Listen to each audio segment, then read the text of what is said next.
오늘 사건을 이해하려면 본문의 배경을 조금 알아야 하겠습니다. 이집트 땅에 이스라엘 백성들이 노예 생활을 하고 있다가 하나님께서 사용하시는 모세를 통해 이집트에서 탈출한 사건이 기록되는 게 출애굽기죠. 애굽을 탈출한 기록.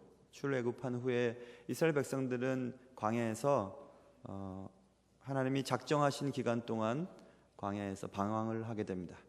그때 모압 나라 왕, 오늘 본문에 등장하고 있는 발락이라고 하는 왕이 큰 세력이 애굽에서 탈출해서 위협적으로 오고 있다는 소식을 듣고 하나님의 선지자 발람이라고 하는 선지자에게 그들을 저주할 것을 요청하는 장면이 우리가 읽지 않은 앞에 본문에 나옵니다.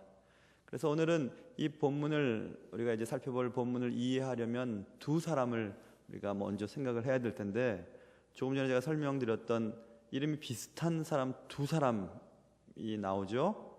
모압 왕 발락이라고 하는 사람과 하나님의 선지자 발람이라고 하는 선지자가 나옵니다. 많이 헷갈리잖아요. 그래서 어릴 때 주일학교 때 발락 하면 발가락이 생각나서 나쁜 왕 이렇게 생각했어요. 발락은 나쁜 왕, 모압 왕, 하나님 백성들을 저주하라고 얘기했던 왕. 발람은 하나님의 선지자였는데 그 두 사람의 관계 속에서 벌어지는 이야기가 오늘 본문에 나옵니다. 발락은 모압 왕이었고 발람은 선지자였고, 모압 왕 발락은 선지자 발람에게 이스라엘 백성들을 저주하기를 요청했다. 그랬는데 하나님께서는 발람 선지자에게 발락 왕의 요구를 거부할 것을 말씀하셨습니다. 여러분 헷갈리시죠? 헷갈리시는데 한번 들어보세요. 오늘 12절 보시면 하나님이 발람에게 이르시되 너는 그들과 함께 가지도 말고 그 백성을 저주하지도 말라. 그들은 복을 받은 자들이니라. 이렇게 말씀합니다. 그래서 발람 선지자에게 너 가지도 마. 발락의 요청에 따라가지도 말고 저주하지도 마. 이렇게 하나님이 말씀하셨거든요. 그래서 분명히 하나님의 뜻은 발람 선지자가 발락에게 가지 않는 것이었습니다. 그럼에도 불구하고 거듭되는 요청과 재물에 눈이 어두워서 발람 선지자가 발락에게로 가던 길에 일어났던 일이 오늘 본문에 우리가 말하고자 하는 그 내용입니다. 하나님께서는 발람 선지자가 발락에게로 가려고 하는 길을 주의 사자를 통해 막으시는 장면이 오늘 본문에 나오거든요. 발락에게 가고 있는 발람과 또 그 발람을 막기 위해 서 있는 주의 사자, 이 이야기가 어떻게 진행될 것인가? 발람은 과연 하나님의 뜻을 거스르고라도 결국 그 길을 계속 갈 것인가? 혹은 주의 사자는 발람의 길을 막을 수 있을 것인가? 막는다면 어떻게 막을 것인가? 그런 내용들이 오늘 본문에 기록되어 있습니다. 그래서 오늘 이 길에서 벌어졌던 어떤 사건을 통해서 하나님께서는 여러분과 저의 삶의 길에 무엇인가 말씀하기를 원하실 것입니다. 여러분 가운데 몇 사람이라도 오늘 말씀을 듣는 가운데 하나님의 뜻을 발견하는 귀한 일들이 있으시기를 주님의 이름으로 축원합니다. 사건이 이렇게 시작됩니다. 발람 선지자가 발락에게로 갈 때 그냥 걸어간 것이 아니라 나귀를 타고 갑니다. 그런데 이 나귀가 제대로 길을 걸어가지 않는 것입니다. 본문 23절부터 27절까지의 내용을 보시면 나귀가 반항을 하고 있는 모습을 볼 수 있어요. 나귀는 제대로 길을 갈 수 없었습니다. 아니, 가지 않았습니다. 왜냐하면 나귀가 발람 선지자를 타고 발락에게로 가는 길에 길 앞에 누군가 서 있었기 때문에 그랬습니다. 23절 보시면 나귀가 여호와의 사자가 칼을 빼어 손에 들고 길에 선 것을 보았다. 그래서 그 길에서 벗어나 버렸습니다. 그래서 밭으로 들어가 버렸습니다. 나귀는 길에서 벗어나 밭으로 들어갔다. 그런데 발람 선지자가 그 나귀를 채찍으로 휘두르게 됩니다. 그러자 다시 그 나귀는 채찍에 맞고 다시 길로 접어들게 되고, 다시 또 나귀는 다시 길을 걸어가다가 다시 길에 선 주의 사자를, 칼을 들고 서 있는 주의 사자를 보게 되었습니다.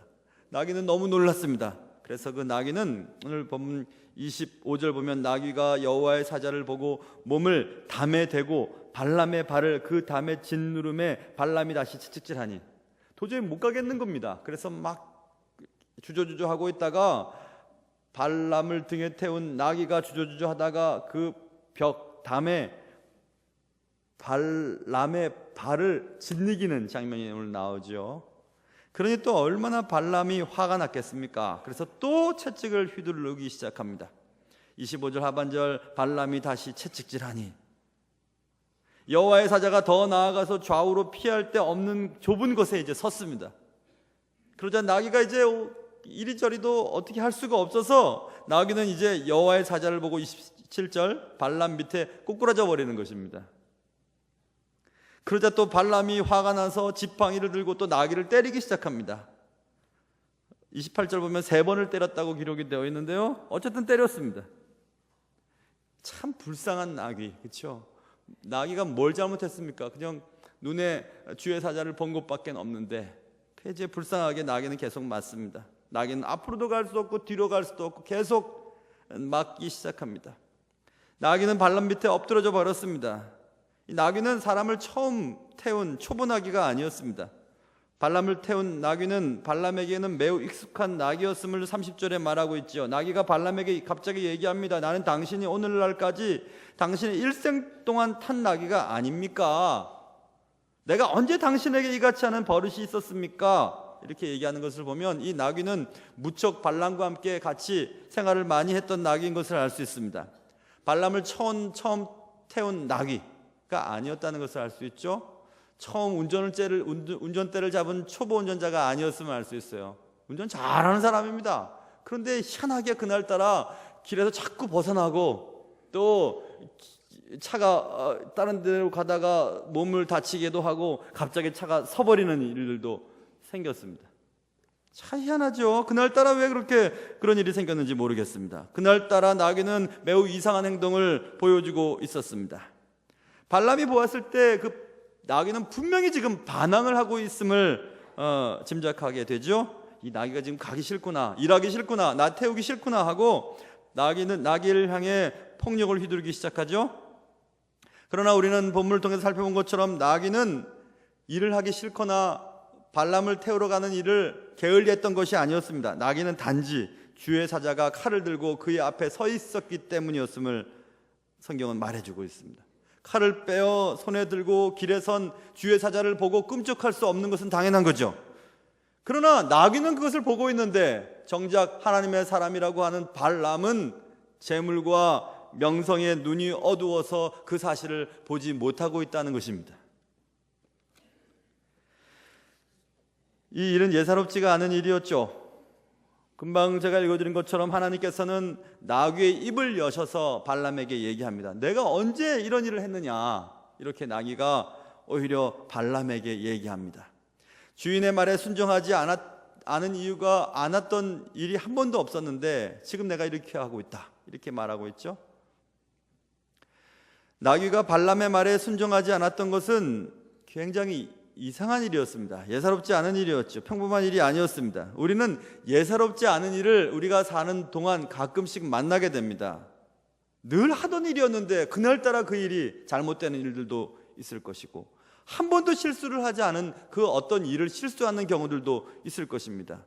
평생 아무 문제 없이 살아왔던 그 일이 어긋나는 경우들도 있을 수 있죠. 어느 날 아이들이 갑자기 아빠에게 아빠 이제 술 좀 끊어야 되지 않겠어? 이렇게 얘기할 수도 있겠죠. 최근에 어떤 목사님, 제가 존경하는 목사님과 얘기를 나누었습니다. 그 목사님 오랫동안 목회 잘하시고 존경받는 목사님이십니다. 정말 존경받는 목사님이시죠. 저도 그런 목사님처럼 살았으면 좋겠다 생각합니다.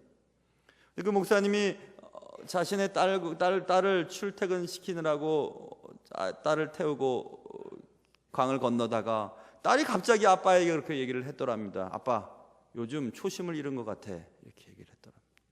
깜짝 놀랐답니다. 깜짝 놀랐답니다. 내가 여태까지 목회 잘하고 지금도 열심히 하고 있다고 생각하는데 갑자기 딸의 입을 통해서 그 말을 들었을 때 이건 딸의 얘기가 아니구나 라는 생각을 하였더랍니다. 그리고 자신을 돌아보게 되었다고 저에게 얘기해 주었습니다. 여러분 그렇죠? 늘 평범하게 일들이 진행되다가 어떨 때 그런 일이 발생될 수도 있습니다. 오늘은 나귀를 타고 가는 발람의 얘기죠. 우리 같으면 차를 타고 가다가 차가 갑자기 멈추거나 뭐 사고가 나거나 혹은 뭐 그렇게 우리가 이해할 수도 있습니다. 잘 되던 사업에 무슨 문제가 생기기도 하고 사람들로부터 배신을 당하기도 하는 평범한 일들이 평범치 않은 일들로 바뀔 때 그런 일들이 생길 수 있습니다. 예사롭지 않은 일을 만났을 때 우리는 너무 그것을 예사롭지 않게 처리하는 어리석은 일을 저지를 때가 많습니다. 예사롭지 않은 일은 분명히 예사롭지 않은 메시지가 있으십니다. 하나님은 하나님이 사랑하는 사람들에게 모든 것을 다 통치하시면서 우리가 숨쉬고 살아가는 모든 일들을 관여하십니다. 재수가 없어서 이런 일을 당했지, 그것이 아닙니다. 사람을 잘못 만나서 이런 일을 당했지, 그것도 아닙니다. 하나님께서는 분명히 예사롭지 않은 일을 통해서 여러분과 저에게 말씀하시는 것이 있으십니다. 이 예사롭지 않은 일을 만났을 때 하나님의 사람이었다고 하는 발람은 어떤 행동을 했지요? 예사롭지 않은 일을 만났을 때 예사롭지 않은 일을 겪으면서 발람은 하나님의 뜻을 알기 위해 애를 쓰거나 왜 이런 일이 내게 생겼을지 하면서 고민하지 않았습니다. 그는 발람이 했던 일은 화를 내는 것뿐이었습니다. 나귀를 어떻게 해서든지 자신이 가려고 하는 길로 돌이키기 위해서 채찍을 든 것이었습니다. 자신의 발을 담에 짓누르던 나귀를 향해 채찍을 계속 휘두르는 것이었습니다. 자신 밑에 엎드린 나귀를 지팡이로 때리는 것이었습니다. 그것도 3번씩이나. 그리고 오늘 29절에 보면 이렇게 기록되어 있습니다. 발람이 나귀에게 말합니다. 네가 나를 거역했기 때문에 만약에 내 손에 칼이 있었으면 넌 벌써 죽었을 거야. 이렇게 나귀에게 얘기합니다. 발람이. 여러분 너무 웃기지 않습니까?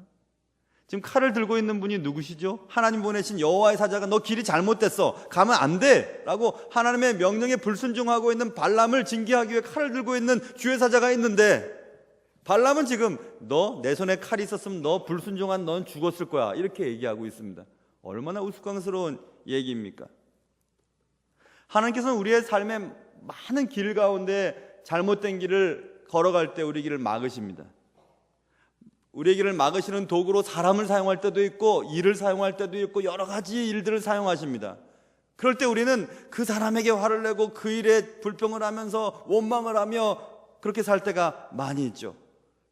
분명히 아까 말씀드린 것처럼 여러분과 저의 삶의 모든 것을 다 통치하시는 분이 하나님이세요. 그렇다면 하나님께서 가끔씩 우리의 삶의 길을 막으시고 어떤 일을 안 되게 하실 때는 분명히 하나님의 목적이 있으십니다. 발람은 전혀 나귀의 행동을 이해하려 하지 않았습니다. 왜 나귀가 지금 꼬꾸라져 있는지, 나귀가 왜 자기의 길을 걸어가고 있지 않는지, 한 번도 하지 않았던 짓을 지금 왜 나귀는 이렇게 하고 있는지 고민하면서 생각하지 않았습니다. 그리고 모든 것을 통치하시는 하나님께서 왜 이를 이렇게 허락하시는지에 대해서도 관심을 갖지 않았습니다. 단지 발람은 계속해서 화를 내고 있습니다. 그리고 폭력을 휘둘렀습니다. 여러분 요즘에 화나는 일이 혹시 있으십니까? 무엇 때문에 요즘에 화가 나십니까? 그리고 무엇인가 손에 잡히면 폭력을 휘두르고 싶은 마음이 있으신 분이 계십니까? 흥분해 있는 발람에게 하나님께서는 주의 사자의 입을 여셔서 이렇게 말씀하십니다. 오늘 33절 보십시오. 31절부터 읽어야 하겠군요. 31절 보면 여호와께서 발람의 눈을 밝히심에 여호와의 사자가 손에 칼을 빼들고 길에 선 것을 그가 보고 머리를 숙이고 엎드리니 여호와의 사자가 그에게 이르되 너는 어찌하여 네 나귀를 이같이 3번 때렸느냐? 보라, 내 앞에서 내 길이 사악함으로 내가 너를 막으려고 나왔다. 나귀가 나를 보고 이같이 3번을 돌이켜 내 앞에서 피하였느니라. 나귀가 만일 돌이켜 나를 피하지 아니하였더라면 내가 벌써 너를 죽이고 나귀는 살렸으리라. 이렇게 말합니다. 지금 누가 죽어야 될 사람입니까? 누가 죽어야 될 대상입니까? 나귀가 불순종해서 죽는 것이 아니라 불순종하면서 하나님이 원하시지 않는 길을 걸어가고 있는 하나님의 사람 발람이 죽었어야 할 사람이었음을 말씀하고 있습니다. 여호와의 사자는 예사롭지 않은 일의 이유를 지금 발람에게 설명하고 있습니다. 여호와의 사자는 발람에게 이 모든 일은 너를 막기 위한 것이었음을 말씀해주고 있습니다. 나귀가 만일 돌이키지 않았거나 나를 피하지 않았더라면 너는 벌써 죽은 목숨이야 라고 말하고 있습니다. 주의 사자의 말을 듣고 발람이 대답하죠. 34절 내가 범죄하였나이다. 잘못했습니다. 얘기합니다. 그리고 또 당신이 나를 막으려고 길에 서신 줄을 내가 알지 못하였습니다. 저는 이 사건을, 이 기록을 읽으면서 오늘 본문의 설교의 제목을 알지도 못하면서라고 제목을 정했던 이유가 바로 여기 구절입니다. 발람은 일의 형편을 알지 못하면서 나귀에게 화를 내고 분노하고 폭력을 휘둘렀죠. 우리는 그럴 때가 참 많습니다. 모든 것을 통치하시는 하나님께서 어떤 사람의 마음을 움직여서 내 길을 막게도 하시고 사업을 잘 못되게도 하시는 그 모든 것들에 대해서 관심을 갖기보다는 나를 힘들게 하고 나를 아프게 하고 나를 괴롭히는 그 사람에 대해서 화를 내고 분노하고 복수하려고 하는 마음들이 많이 있습니다. 하나님이 허락하시지 아니하면 되어지는 일들이 세상에 아무것도 없습니다. 저절로 되어지는 일은 아무것도 없습니다. 무의미하게 그냥 어쩌다 되는 일은 하나도 없습니다. 하나님께서 우리의 삶에 많은 것들을 관여하시고 때때로 일을 잘 되게 하셨다가 때때로 일을 막으시는 것은 분명히 하나님의 목적이 있기 때문에 그렇습니다. 내가 알지도 못하면서 화를 내고 폭력을 휘둘렀군요. 내가 죄를 지었습니다. 이렇게 발람이 대답하고 있습니다. 다시 한번 여러분에게 질문하겠습니다. 여러분은 혹시 요즘에 화가 나셨습니까? 그런데 왜 화를 내고 계십니까? 혹은 무엇 때문에 불평이십니까? 무엇 때문에 마음이 분노가 가득 차 계십니까? 잘 알지도 못하면서 내게 상처를 주고 나를 힘들게 한 사람에게 폭력을 휘두르고자 하는 마음이 혹시 없으십니까? 발람은 오늘 여호와의 사자의 말을 들어본다면 발람은 지금 목숨을 부지하고 있는 것은 나귀 때문에 지금 살아있는 겁니다. 나귀가 길에서 벗어났거나 나귀가 그 길을 걸어가지 않으려고 했거나 나귀가 꼬부라져 있기 때문에 엎드러져 있기 때문에 지금 발람은 죽지 않았던 것입니다. 그러므로 발람은 나귀를 때리거나 나귀를 미워하고 화를 낼 것이 아니라 나귀에게 감사하고 나귀를 칭찬했어야만 했습니다. 그래서 여러분, 우리를 아프게 하고 우리를 힘들게 하는 사람은 결국 우리를 위한 하나님의 선물이라고 생각하면 어떨까요? 하나님은 우리가 잘못된 길을 걸어가지 않도록 때때로 악한 사람들을 통해서 나를 아프게 하는 사람들을 통해서 우리의 길을 막으시고 우리를 그 자리에 가만히 있도록 하실 때가 너무너무 많이 있습니다. 그렇기 때문에 나를 위해 기도해 주는 사람도 나를 위해 보내신 하나님의 선물이고 내가 그 사람 때문에 기도하게 만드는 것도 하나님의 선물입니다. 그러니 그 사람에 대해서 화를 내거나 미워할 이유가 전혀 없는 것입니다. 잘 알지도 못하면서 발람은 급하게 화를 냈죠. 잘 알지도 못하면서 폭력을 휘둘렀죠. 분노했죠. 자신의 목숨을 살리고 있는 나귀에게 대해서 분노하고 있습니다. 여러분, 우리는 사람을 볼 때마다 이런 생각을 가질 때가 있습니다. 저 사람 왜 저렇게 행동하지? 왜 저 사람은 저렇게밖에는 말을 못할까? 왜 저 사람은 항상 저런 옷을 입고 다닐까? 어울리지도 않는데. 그런데 여러분 가만히 생각해 보면 그 사람이 그렇게 행동할 이유가 그 사람에게는 충분히 있습니다. 그리고 그 사람이 그렇게 말하는 이유는 충분히 그 사람에게는 있습니다. 그 사람이 그렇게 우리가 볼 때는 어울리지도 않을 옷을 입고 다니는 이유도 있습니다. 분명히 있습니다.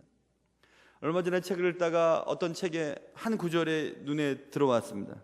그 구절은 이런 것이었습니다. 모든 삶에는 저마다의 사연을 담고 있다.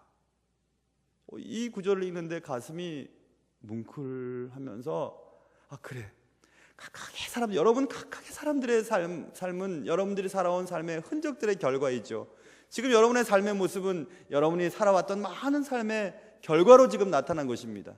여러분의 성격, 여러분의 외모, 여러분의 모든 삶의 결과들은 여러분이 지금까지 살아온 삶의 흔적들이죠. 그리고 그것은 각각의 사람마다 사연을 담고 있습니다. 내가 왜 이 문제 때문에 이렇게 예민한 줄 알아? 그것은 과거에 이런 일이 있었기 때문에 그래. 들어보면 다 이해가 됩니다. 내가 왜 이런 옷을 즐겨 입는지 알아? 그것은 이런 일이 있기 때문에 그래. 그런 것들이 다 있습니다. 다 있습니다. 사람마다 다 사연이 있고 사연을 들어보면 다 수긍이 됩니다. 그러나 사연을 듣기 전에 우리는 그 사람을 이해하기 전에 왜 저렇게 행동할까? 왜 저렇게 말할까? 왜 저런 옷을 입을까? 왜 저런 성품을 가졌을까? 라고 판단할 때가 너무 많습니다. 발람은 자신을 계속 태우고 다녔던 나귀를 향해 너 왜 이래? 너 왜 이래? 너 오늘 게으름 피고 있잖아. 너 말 안 들을 거야? 너 때문에 내 발을 다쳤잖아. 라고 지금 발람은 나귀에게 화만 내고 있습니다. 발이 안 다쳤더라면 발람은 아마 죽었을 것입니다. 잘 알지도 못하면서 분노하면 이런 결과를 초래하게 됩니다. 여러분, 내 길이 막히고 내가 원하는 일이 잘 진행되지 않을 때 일단은 원망하지 마시기 바라요. 당신 때문이 아닙니다. 오히려 당신 덕분에 내가 이렇게 살아있다고 생각하면 딱 맞습니다. 그리고 분노할 필요도 없어요. 당신이 나를 힘들게 했으니까 내가 이렇게 분노하고 있잖아. 아니요. 그 분노 때문에 하나님께서는 우리가 정신을 차리게 하고 더 많이 기도하게 하고 자신을 돌아보게 하는 일들이 너무너무 많습니다. 그래서 여러분, 주님께서 원수를 사랑하라고 말씀하셨는데 가만히 이 말씀에 견주어 보면요, 원수는 없는 것 같아요. 다 하나님께서는 때때로는 원수 같은 가면을 쓰고 우리를 도와주기도 하고 천사같이 우리를 도와주기도 하고, 다 하나님은 우리의 삶을 하나님이 원하시는 길로 이끄시기 위해 도와주는 도구로 그들을 사용하신다는 것을 알 수 있습니다. 예사롭지 않은 일로 내 길이 막힐 때 그것 때문에 답답해하지 마시기 바랍니다. 길이 막힐 때는 분명히 이유가 있을 것이라고 믿으시기 바랍니다. 하나님이 길을 막으실 때는 나를 망하게 하기 위함이 아니라 나를 살리기 위해서 그렇게 하신다는 사실을 기억하시기 바랍니다. 여러분, 견딜 수 없는 일들이 여러분과 저에게 닥칠 때도 있을 것입니다. 심지어는 그래, 정말 몇 개월 못 산대 라고 하는 그런 선포를 의사 선생님들로부터 들을 수도 있을 것입니다. 다시는 재개하지 못하는 사업을 붙잡고 눈물을 흘릴 경우들도 있겠죠. 믿었던 사람들로부터 배신을 당하고 너무 가슴 아픈 상처 때문에, 아물지 않는 상처 때문에 지금도 힘든 마음을 가지고 사시는 분들도 있을 것입니다. 그러나 여러분, 인생을 한참 간 후에, 한참을 지난 후에 우리의 인생을 돌아본다면 그때마다 하나님께서는 때때로 악인을 통해, 때때로 의인을 통해, 때때로 나를 돕고 나를 아프게 하는 사람들을 통해 여기까지 나를 인도하셨다고 하는 사실을 깨닫게 되는 날이 분명히 있을 것입니다. 이런 것을 믿으셔야 돼요. 하나님께서는 여러분과 저의 삶에 대해서 관심이 참 많으십니다. 성경에 분명히 말씀하셨죠. 악인도 그때그때 쓸모 있기 때문에 하나님이 악인을 허락하셨다고 주님이 말씀하셨습니다. 나를 살리기 위해서 나귀를 다른 길로 가기도 하시고, 나귀를 통해서 내 발을 다치게도 하시고, 나귀가 꼬꾸러지게도 하시는 하나님의 은혜를 생각해 보시기를 바랍니다. 우리는 잘 알지도 못하면서 분노하고 원망하고 흥분할 때가 너무 많이 있습니다. 잘 알지도 못하면서 사람을 원수로 삼고 평생토록 미워하고 해결하지 못하고 사는 경우들도 있습니다. 잘 알지도 못하면서 말입니다. 그 사람의 삶이 왜 그런 결과를 초래하게 되었는지, 왜 저렇게밖에 말하지 못하는지, 왜 저렇게 사나운지, 왜 저렇게 입이 거란지, 왜 저렇게 사치스러운지, 왜 저렇게 남의 마음을 아프게 하는지 가만히 들어볼 수 있는 시간을 갖길 바랍니다. 또 그런 시간이 없더라도 하나님께서 그런 사람을 통해서 내 길을 조정하시고 하나님이 원하시는 길로 이끌어 가시는 사실을 꼭 믿으시길 바랍니다. 여러분, 오늘 말씀은 분명합니다. 잘 알지도 못하면서 판단하고 미워하고 분노하고 원망하는 일을 내려두시고 하나님의 은혜와 섭리에 우리의 인생을 맡길 수 있는 그런 귀한 삶이 되시기를 주님의 이름으로 축원합니다.